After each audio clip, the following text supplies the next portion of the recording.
For my first episode, I wanted to do some stories of religious wars in the past. To start off, during the 11th century, there was the First Crusade, which, as most people know, started when Pope Urban II called for a crusade at the Holy Roman Emperor's urging. They pushed through to Constantinople, went down to Israel, took it, lost it, failed to take it, and so on. But what I'm interested in is not about all the official forces and the nobles and the rich people fighting. What I'm interested in is a tiny little group of people at the beginning of the First Crusade. This part of the crusade was called the People's Crusade, which, in a nutshell, was a bunch of illiterate peasants with pitchforks and torches and a very vague idea of what direction Constantinople was in. They were mostly led by low nobles, preachers, or in one odd case, a bird, like a goose of some sort. Generally, they just terrorized towns and villages as they tried to make their way through to Constantinople, some of them looting and killing, and a few infamous bands destroyed synagogues and killed Jewish people.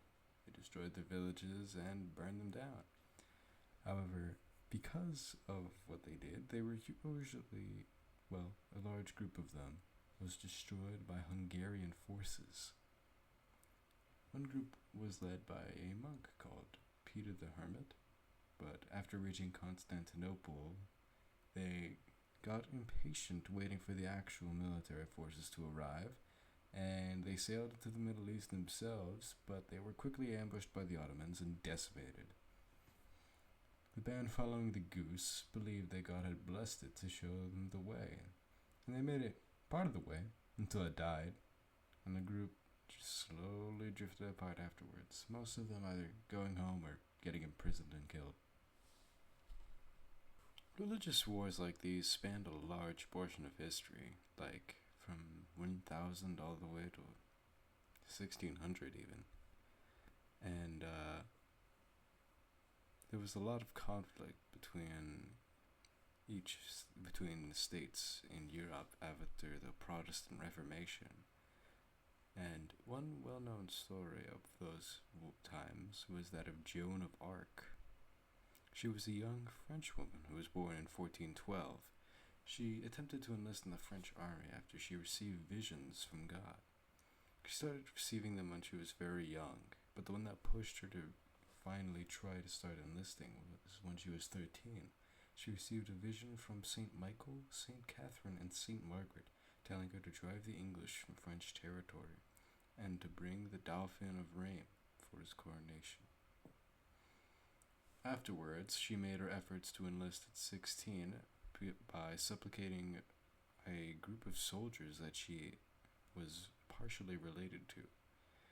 And the general then put her to the test, and she received a divinely inspired prediction of a reversal on the front, which was confirmed several days later. So he gave her a chance to meet with the king, and she worked yet another miracle with the king, and she was allowed to go onto the front and assist in the combat.